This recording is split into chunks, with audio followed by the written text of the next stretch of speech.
There are stories in Formula One that feel almost mythical, so unlikely that even the people who lived them sometimes struggle to believe how everything unfolded. And the rise of Red Bull Racing, a team born not from automotive heritage, not from an engineering dynasty, not from decades of racing tradition, but from a can of energy drink, is one of those stories. To understand how Red Bull went from being a sponsor plastered on the side of other people's cars to ruling the sport with an iron fist, you have to go back to the beginning. Not the beginning of the team, but the beginning of a vision, one formed long before Red Bull ever owned a garage in the Formula One paddock. It began in the mid-1990s with Dietrich Mateschitz, a marketing genius, a visionary, and a man who understood something most people still miss, that Formula One is not about building cars or selling cars or even racing cars. Formula One is about emotion, the pure, raw, electrifying rush of speed, danger, glamour, ambition, and noise. And Red Bull, at that time, was a tiny Austrian company trying to sell a drink that claimed to give you wings. But Mateschitz saw something in Formula One that resonated with him. He didn't just want to put his logo on a car. He wanted to understand the DNA of the sport. So he started small, sponsoring the Sauber team from 1995 onward, testing the waters of the paddock, studying its rhythms, learning how the politics worked, making friends, making enemies, and slowly, very slowly, getting closer to the core of the sport.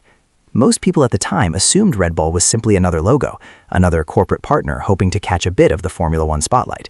But behind closed doors, Mateschitz had a plan he kept almost entirely to himself. He believed that one day, Red Bull would not just be part of the sport, it would be a defining force within it. The opportunity finally came in 2004. A failing team called Jaguar Racing, owned by the Ford Motor Company, was collapsing under the weight of its own expectations. Ford wanted out.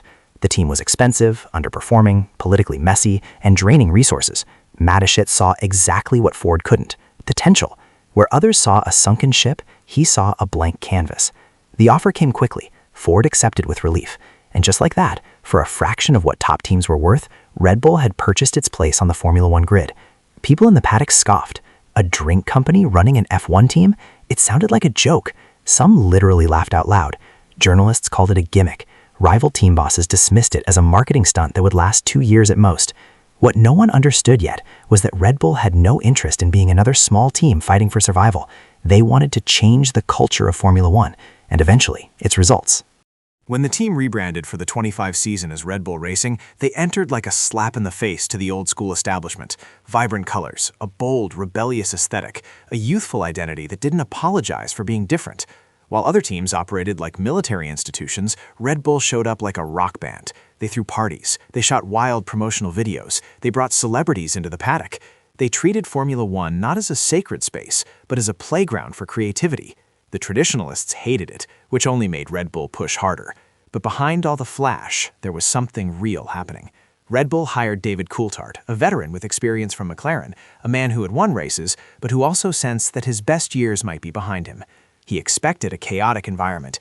Instead, he found a team surprisingly focused, surprisingly ambitious, surprisingly serious.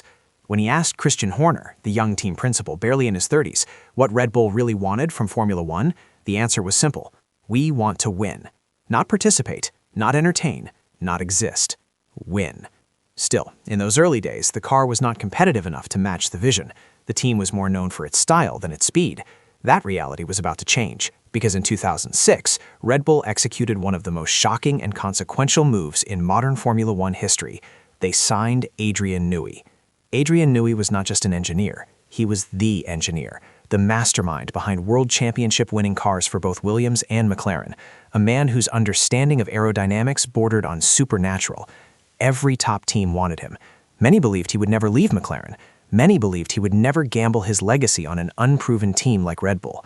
But Newey did something dramatic. He walked away from the comfortable world of established giants and bet on the future. Why? Because Red Bull offered him something no one else would: total creative freedom. No politics, no interference, no walls around his imagination. They told him what visionaries are rarely told: do it your way.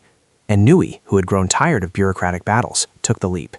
It took time for the results to appear, but in 2009, with new aerodynamic regulations shaking up the sport, Newey unleashed the RB5, a car that made the paddock gasp. Sleek, aggressive, and revolutionary in its design philosophy, it was unlike anything Red Bull had produced before. and in the hands of a 21-year-old kid named Sebastian Vettel, it became lethal. Vettel's first victory for Red Bull in the rain at Monza in 2008 with Toro Rosso, and then with the RB5 in 2009, was the moment the world woke up. The Rebel team wasn't funny anymore. They were fast. Very fast. That season was the birth of a rivalry between Red Bull and the giants of the sport, McLaren and Ferrari, but neither of them fully realized yet how dangerous Red Bull was becoming. In 2010, Red Bull shocked the world. The RB6 dominated qualifying sessions. Vettel and his teammate Mark Webber pushed each other to the limit, sometimes brutally.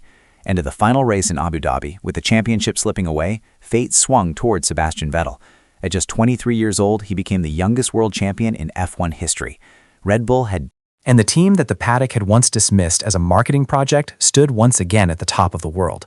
But unlike 2010, this victory was not the beginning of a reign, it was the beginning of a dynasty.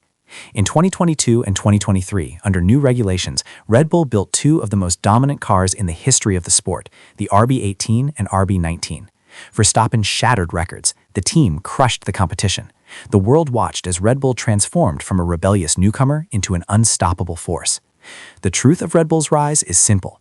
It was never about following the rules of the sport. It was about redefining them. A company that sold energy drinks built one of the greatest racing teams of all time. They ignored tradition. They ignored expectations. They ignored the laughter. And they proved something that still echoes through the Paddock today. Pedigree doesn't win championships. Vision does. Courage does. Reinvention does. Red Bull Racing entered Formula One as outsiders. They became contenders, then champions, then legends. And even now, after all the victories and all the trophies, the story still isn't finished. Because the truth is, Red Bull didn't just enter Formula One. They changed it forever.